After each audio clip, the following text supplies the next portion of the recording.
सबके प्राण लेने वाले यमराज जब माता अंजना के प्राण लेने पहुँचे तो हनुमान जी ने यमलोक में घुसकर ऐसा क्या किया कि यमराज डर कर भागने लगे। दरअसल अंजनेरी पर्वत की एक गुफा में विश्राम करते बाल हनुमान तथा माता अंजना के सामने अचानक एक दिन भैंसे पर सवार एक काला पुरुष आ गया और माता अंजना पर अपने अस्त्र से प्रहार करने लगा। यह देख हनुमान जी ने गुस्से से पूछा, कौन हो तुम? मेरी माता के ऊपर क्यों प्रहार कर रहे हो? आज मैं तुम्हें छोड़ूंगा नहीं। उस भैंसे पर सवार काले पुरुष ने बोला, मैं सबका काल यमराज हूँ और अंजना के प्राण लेने आया हूँ। यह सुनते ही हनुमान जी क्रोध से गर्जना करने लगे और कठोर स्वर में यमराज से बोले, यमराज, मेरी माता के प्राण मत लो, नहीं तो अच्छा नहीं होगा। मैं हनुमान हूँ, मैं किसी को नहीं छोड़ूंगा। इस पर यमराज ने कहा, बालक, ये मेरा धर्म है और मुझे ऐसा करना पड़ेगा क्योंकि अंजना का समय आ गया है। और इतना कहकर यमराज ने पुनः माता अंजना के प्राण खींचना शुरू कर दिया। कुछ ही समय में यमराज ने माता अंजना के प्राण खींच लिए और आकाश की ओर उड़ चले। हनुमान जी रोते बिलखते अपने माँ को उठा रहे। माता, उठो माता, माता उठो, तुम्हें क्या हुआ है माता?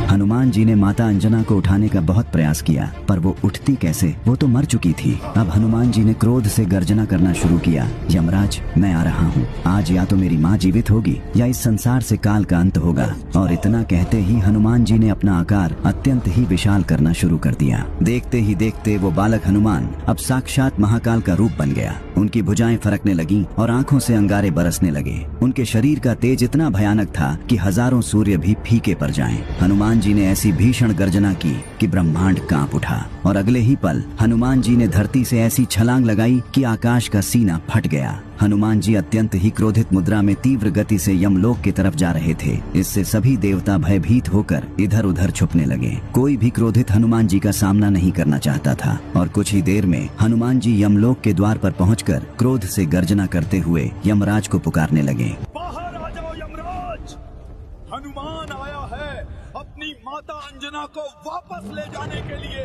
पर जब हनुमान जी की इस पुकार पर कोई नहीं आया तब हनुमान जी ने अपनी गदा से यमलोक की धरती पर ऐसा प्रहार किया कि यमलोक में मानो प्रलय आ गया हो। यमलोक में चारों ओर उथल पुथल मच गया। सभी यमलोक वासी डर से इधर उधर भागने लगे। किसी को कुछ समझ नहीं आ रहा था कि क्या हुआ है। तभी दो यमदूत भय से कांपते हुए यमराज के पास आए और बोले, हे यमराज,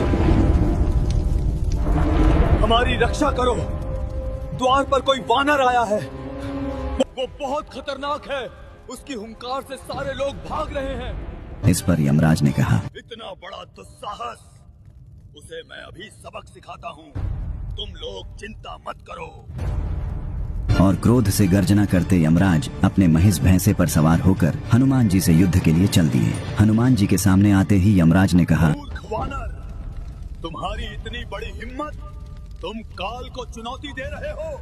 मृत्यु ही सत्य है, इसे कोई नहीं बदल सकता और तुम तो एक वानर हो। यह सुनते ही हनुमान जी का संयम टूट गया और उन्होंने गरजते हुए कहा, मैं तुम्हें अंतिम चेतावनी देता हूँ, मेरी माता के प्राण वापस करो, नहीं तो मेरे साथ युद्ध करो।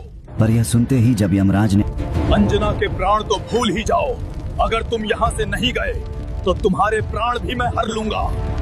यह सुनते ही हनुमान जी ने अपनी गदा उठाई और फिर शुरू हुआ हनुमान जी तथा यमराज के बीच ऐसा महाप्रलयंकारी युद्ध जिसका आप सभी को इंतजार। हनुमान जी ने क्रोध से गर्जना करते हुए अपना रूप विशाल किया और यमदूतों की सेना पर काल बनकर टूट पड़े। कुछ को उन्होंने अपनी मुट्ठी में पकड़ मसल दिया और कितनों को तो अपने पैरों से ही दबाकर मार डाला। हनुमान जी का ऐसा विकराल रूप देख सभी यमदूत थर थर कांपते हुए डर से इधर उधर भागने लगे। यह देख यमराज ने एक काली तलवार प्रकट कर हनुमान जी पर प्रहार कर दिया। पर हनुमान जी इतने उग्र हो चुके थे कि यमराज का वो तलवार जैसे ही उनके पास आया वैसे ही उन्होंने उस तलवार को अपने दोनों हाथों से पकड़ दो टुकड़े में तोड़ दिया। यह देख यमराज का क्रोध 7वें आसमान पर जा पहुंचा। उसने सोचा यह वानर साधारण शस्त्रों से नहीं मरने वाला और तब यमराज ने तुरंत अपने मायावी धनुष का आवाहन किया और उस पर एक ऐसा विनाशकारी बाण चढ़ाया जो साक्षात काल का रूप था। यमराज ने जैसे ही वो भयानक बाण छोड़ा, वो बाण हवा में आते ही हजारों बाणों में बदल गया। वो हजारों बाण तीव्र गति से हनुमान जी की ओर बढ़ चले। यह देख हनुमान जी ने भी अपनी गदा को तेजी से घुमाकर हवा में छोड़ा और तभी वो गदा अनेक दिव्य गदाओं में बदल गई और काल की भांति यमराज के उस बाण की ओर बढ़ चली। देखते देखते ही देखते हनुमान जी की हजारों गदाओं ने यमराज के उन हजारों बाणों को नष्ट कर दिया। अपना यह वार खाली जाता देख यमराज बौखला उठे। उन्होंने अपनी तंत्र शक्तियों से एक भयानक काली गदा प्रकट की और अपने भैंसे से उतरकर हनुमान जी से द्वंद्व युद्ध करने लगे।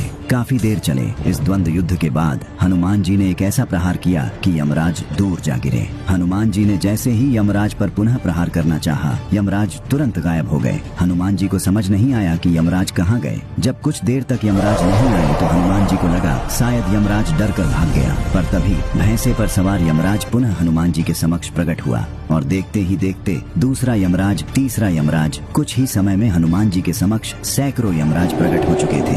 हनुमान जी अचानक इतने सारे यमराज को देख सन्न रह गए। तभी उन सारे यमराजों ने हनुमान जी पर सैकड़ों अस्त्र एक साथ ही चला दिए और यह देख हनुमान जी क्रोध से तिलमिला उठे।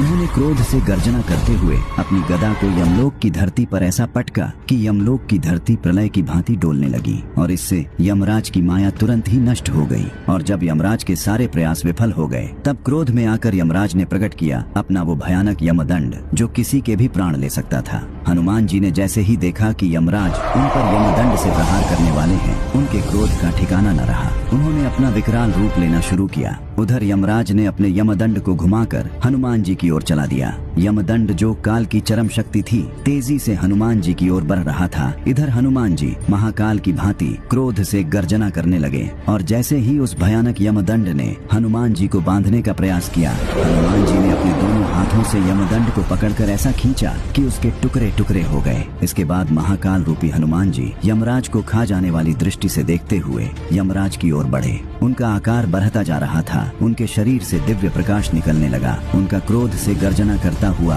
विकराल रूप ऐसा था मानो उन्होंने अपना विश्व रूप ले लिया है। यमराज हनुमान जी का ऐसा रूप देख डर से थर थर कांपने लगे। हनुमान जी अपनी गदा को लहराते हुए महाकाल की भांति यमराज की ओर बढ़ रहे थे। यमराज ये देख डर से इधर उधर भागने लगे। यमराज को अब लगने लगा कि अब हनुमान जी उनका संहार कर ही देंगे, अब उन्हें कोई नहीं बचा सकता। इस भयानक दृश्य ने तीनों लोगों को हिला दिया और फिर ब्रह्मा जी ने आकर हनुमान जी के क्रोध को शांत करना चाहा, पर वे भी असफल रहे। इतने उग्र हनुमान जी ने गर्जना करते हुए अपनी अंतिम घोषणा की, मुझे मेरी माँ दे दो, नहीं तो आज यमराज का अंत निश्चित है। और फिर आगे बढ़ते हुए हनुमान जी ने अपने विशाल मुट्ठी में यमराज को दबाकर जैसे ही अपने गदा से यमराज का अंत करना चाहा, तभी वहाँ भगवान विष्णु अपने दिव्य चतुर्भुज रूप में प्रकट हो गए और उन्होंने हनुमान जी को माता अंजना के प्राण दे दिए। हनुमान जी ने तीव्र गति से माता अंजना के पास आकर जैसे ही उनके प्राण को छोड़ा, माता अंजना जीवित हो उठी और कहा, हनुमान। यह सुनते ही हनुमान जी माता अंजना के गले से लिपट कर रोने लगे और इस प्रकार हनुमान जी ने काल को भी हराकर अपने माता के प्राण बचा लिए।